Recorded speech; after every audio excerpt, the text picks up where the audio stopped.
Hi everybody, this is lecture number 13.1, Gender in Prisons. So before we really get into talking about women's prisons and the way gender operates in prisons, we do have to go over a kind of basic reminder of our terminology in sociology when we talk about sex and gender. Sex, remember, is our biological condition. These are the way the hormones run through our bodies, our genitals, and our chromosomes, right? So most of us are either male or female, and some of us, a minority of us, are intersex.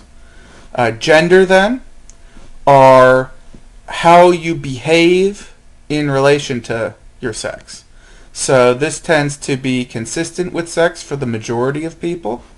So when we talk about gender identities, we can talk about non-binary people, we can talk about transgender people, and we can talk about most of us who tend to be cisgender, with our gender identities being consistent with our sex identities. Sexuality, then, is who you want to have sex with. This would be what makes you heterosexual, homosexual, bisexual, asexual, pansexual, your sexuality, right? And then, I'm sorry, there's a weird typo there. Sexual assault, that should say, there shouldn't be an M in there, would be any unwanted or non-consensual sexual contact, and rape being generally considered the most severe form of sexual assault, which is typified by vaginal, oral, or anal penetration, which is non-consensual. Sometimes there are conversations as to what exactly is and is not rape. Really, the best way to deal with that is that if the person feels that they were raped, then they were raped. But sometimes we do need to break that out. Most of this, our conversation we're having today, just refers to it all as sexual assault being the bigger circle in the Venn diagram, and then sexual assault that goes up over a line is sometimes considered rape. But really, all of it is terrible, is really what we have to stress.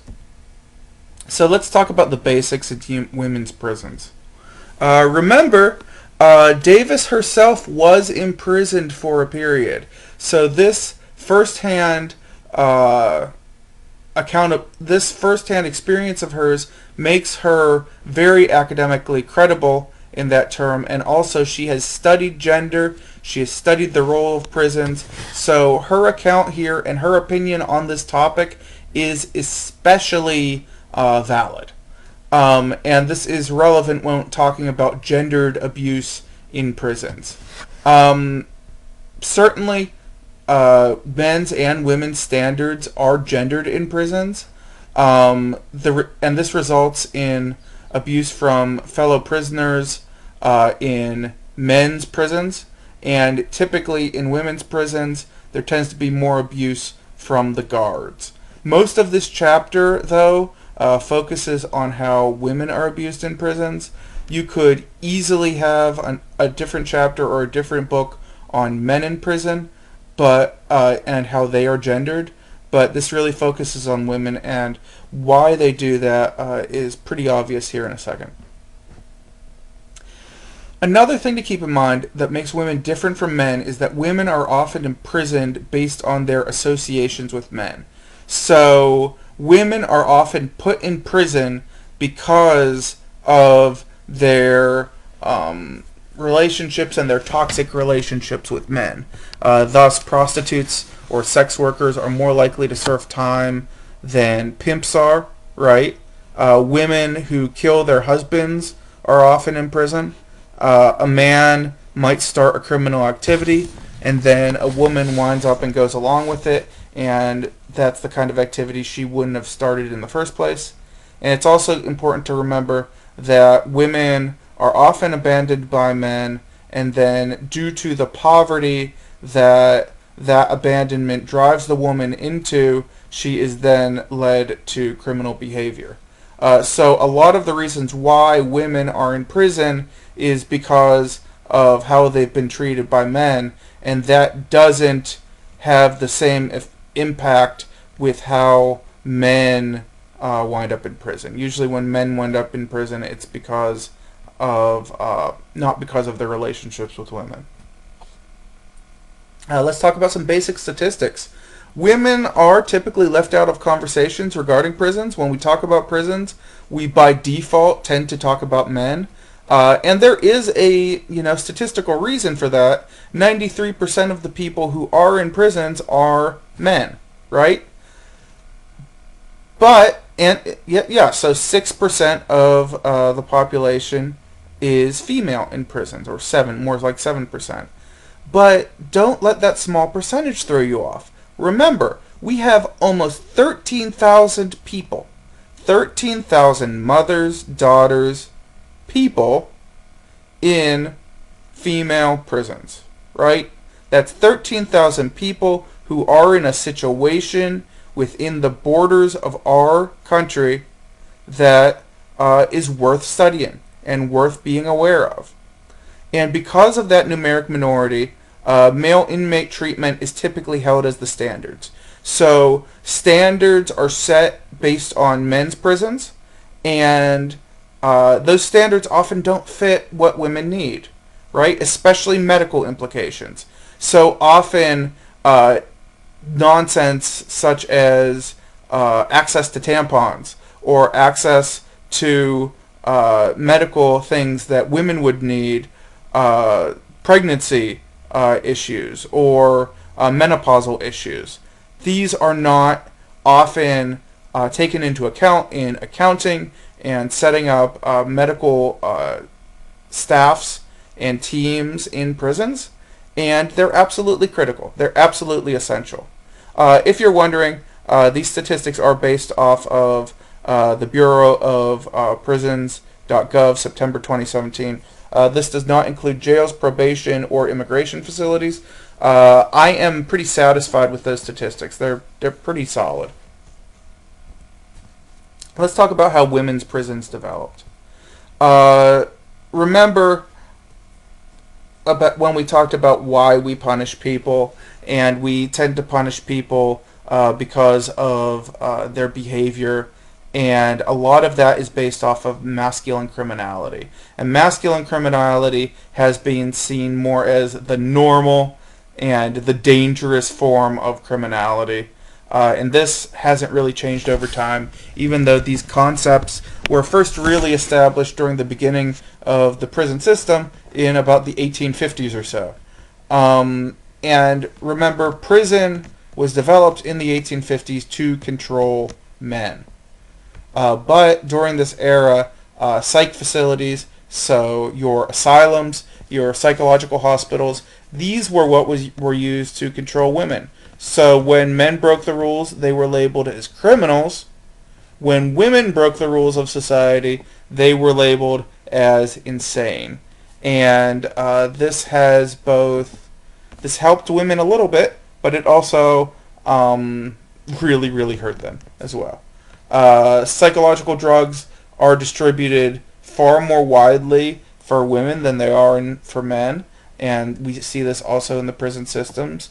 And across the prison system, be it men or women, we see when drugs are used, they're not used to help people or to lift depression or lift anxiety issues. They are used to sedate prisoners, to make them, quote, behave, right? We're not talking about the mental well-being of the individual. We are talking about how can prison guards use these to control people. So thus we see a higher use of sedatives as opposed to things like anxiety medications or something that would necessarily sedate the person. And that is, as I mentioned, there's more prescription drug application by the prison staff for women than there is for men. So remember, prisons were evolved to replace public punishment, so things like whippings and stuff like that. And whippings, corporal punishment, were typically, when they existed, reserved for men, right? So we have a system that was set up, corporal punishment, to punish men and men's crimes. And then the prison system came in to replace that previous system that was, used to punish for men's crimes. And thus, women and considerations of women were systemically left out in the way the prison system developed. And it's important to keep in mind that women were typically punished, quote, privately by families, right? Because we see this behavior now as domestic abuse, of course, right? Beating of spouses and beating women when they don't fall in line. But remember, in the 1850s, not for better or for worse, definitely for worse, spousal abuse was very common. It was very, very common. And then when women were, quote, not controllable by their husbands or their fathers, they were often put into psychological institutions, and such institutions in the 1800s and the early part of the 1900s, those were insane asylums, where women were basically locked away and ignored for psychological conditions such as hysteria, such as hypersexuality. These are things that no longer are recognized as psychological disorders. These are behaviors that made men angry, effectively. Thus, we locked women away for it. Or simply not submitting to males. Not listening to men was grounds for putting women in basically dungeons. We haven't come too far in the last couple hundred years. The first women's prison opened in 1853. Its goals were to reform women toward domesticity, right? Teach them to be good little housewives, and to help them conform to appropriate gender norms. I am sure that they saw lesbianism as being a problem, right? I'm sure of that. And then women's prisons starting to look like men's prisons in the beginning of the 1900s. So that making women good little wives bit, it still continues, and it did continue into the 1900s, but it really went away when they started to look like more like men's prisons in the 1900s. However, women's prisons still uphold patriarchal practices that were abandoned in the free world a long time ago. So what does that statement mean? Women's prisons still do things to make women submissive to men, and they are doing those things now in a way that is no longer acceptable to our general society. So as late as 1957, programs were set up to specifically teach women to be better wives and mothers, right, in relation to getting a husband and a man. And this does continue into modern prisons. So a good example and a terrible example of this is that by the structure of the sexual assault in women's prisons, it teaches women that inmates are sexual objects, that their bodies are sexual objects, and they will be sexualized. This isn't necessarily part of any curriculum, right? But repeated abuse from the guards, repeated sexual assaults as a daily practice, teach women, condition women into thinking that their bodies are objects. So in terms of recent times, in terms of private prisons, there have been major developments in how women are treated. Women are the fastest growing sector of the U.S. prison population, especially within private prisons.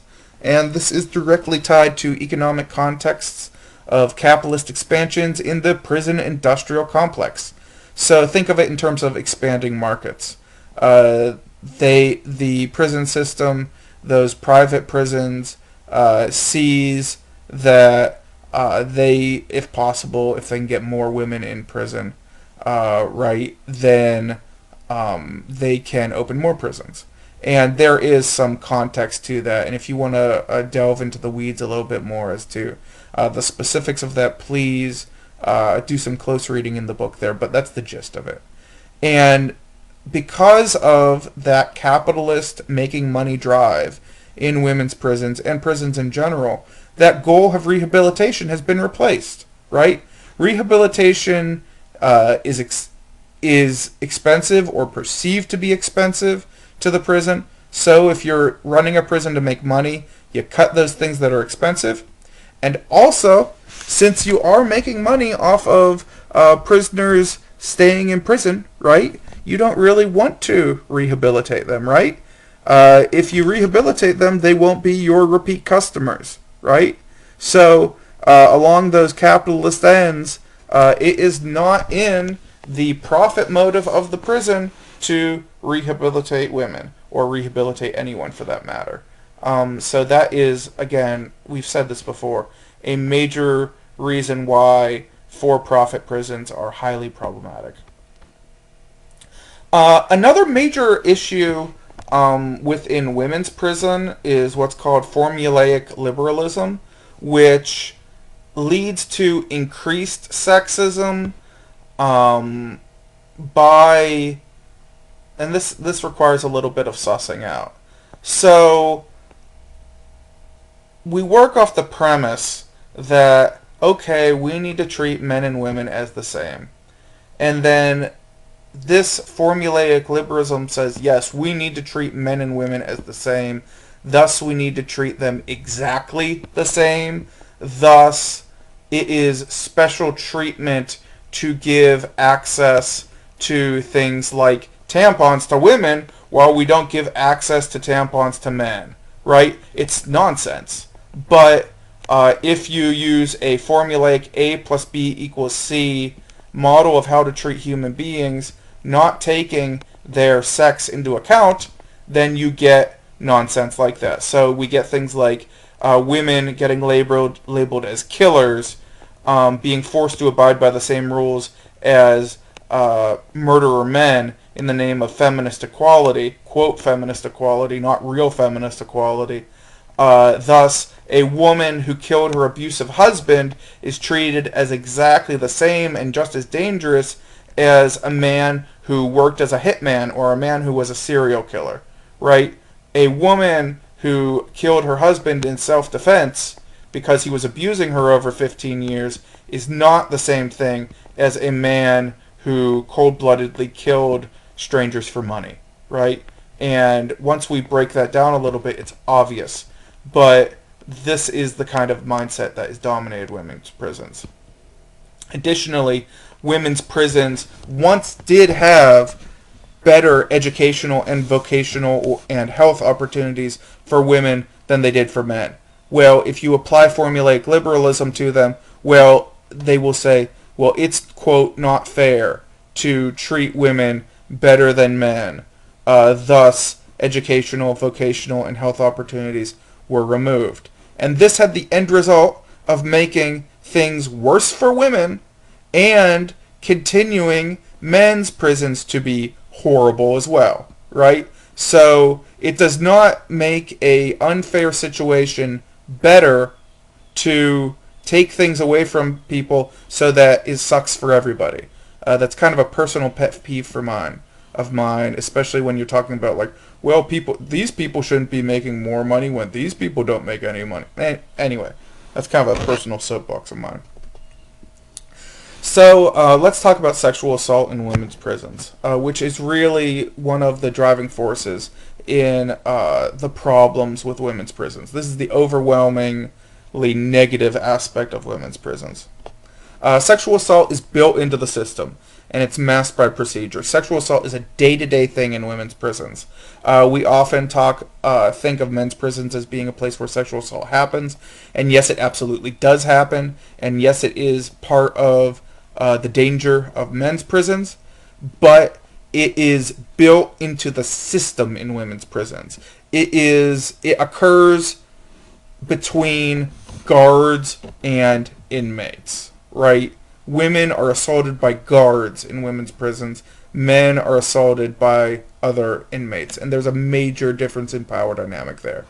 So The procedures of frequent groping and fondling of women as part of searches, right? We're not talking about pat downs. We're talking about grabbing breasts and genitals. Unnecessarily watching women in the shower.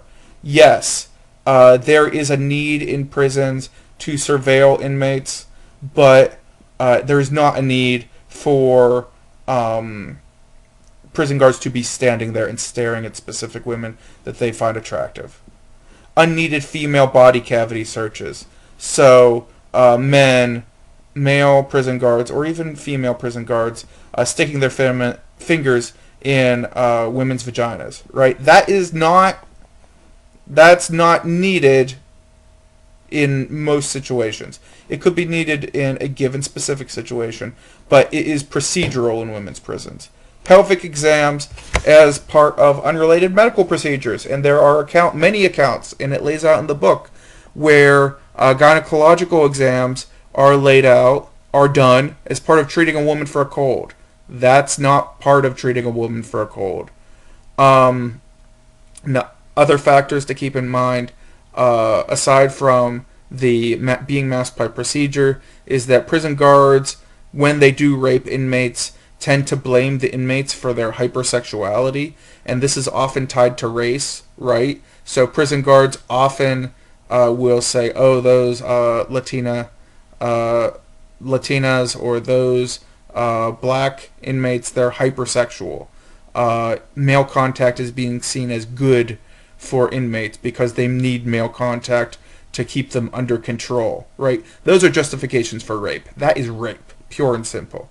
And in these ways, prison is a space in which sexualized violence is seen as routine.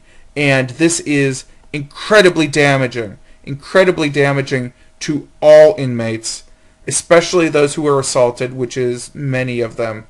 And especially remember that many of these women are in prison because of toxic relationships with men. So many of them have been abused before, right? So it's effectively a perpetual PTSD machine for these women. It's as close to a living hell as I can possibly imagine. Yes, just as I just mentioned, considering the past of female inmates, you have to keep in mind that many of those women were there because they fought back against abusive partners. Many of those who are not in for fighting back still may have had sexual or physical abuse at one time or another. If you look at statistics of female inmates, they're statistically much more likely to have been sexually assaulted, or at least report being sexually assaulted, than male inmates. And cutting prisoners off from the outside world makes individuals particularly prone to sexual abuse.